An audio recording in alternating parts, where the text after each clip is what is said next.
सबैजनालाई कपिल भलत जापानमा सबैजनालाई स्वागत छ। म आज तपाईँलाई जापानमा नयाँ कुरा देखाउन गइरहेको छु। कतिजनाले देख्नु भएको छ, कतिजनाले देख्नु भएको छैन। म तपाईँलाई देखाउन गइरहेको छु। यस्तो पनि जापानमा मिल्दो रहेछ। के हुन्छ भने एकदम फुलहरू फुलिरहेको छ होइन। टक्क पारेर बाटोमा चाहिँ एकदमै पुरै पाहाडको जस्तै हुन्छ बाटोमा पनि। जापानको चाहिँ हरेक कुराहरूमा चाहिँ जापानले चाहिँ यस्तो कुराहरूमा चाहिँ एकदम सफाइ भन्ने हो होइन। बाटोमै पाहाडको बनाएको हुन्छ। र म तपाईँलाई चाहिँ आज एउटा नयाँ कुरा देखाउन गइरहेको छु। यो चाहिँ हाम्रो नेपालको चाहिँ जुनसुकै ठाउँमा नि मिल्छ प्रायः जसो होइन, तर जापानमा पनि मिल्दो रहेछ।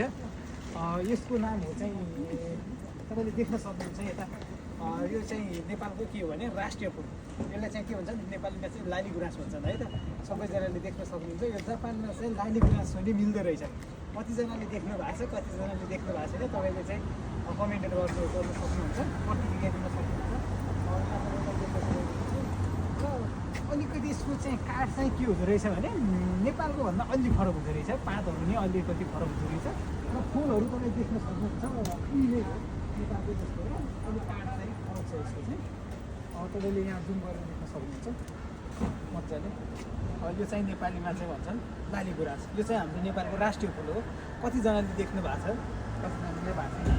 यो चाहिँ जापानको लगभग सबै ठाउँमा मिल्छ कि जस्तो लाग्यो होइन। यो चाहिँ यसको ठ्याक्कै लोकेसन चाहिँ आबीको पार्कमा हो। आबीको पार्क भन्नु नि अनि कम्ती आबीको जाने बाटोमा हो। यो चाहिँ सामान्य बाटोमा नि यस्तो छ भने यो तपाईँले चाहिँ देख्न सक्नुहुन्छ। सबै ठाउँमा नि हुनसक्छ। यसलाई चाहिँ राष्ट्रिय फुल भन्छन् होइन। यो जापानमा चाहिँ मिल्दो रहेछ भन्ने चाहिँ थाहा भयो। तपाईँले देख्न सक्नुहुन्छ यहाँ। सबैजनाले हेरेर प्रतिक्रिया दिनु है त।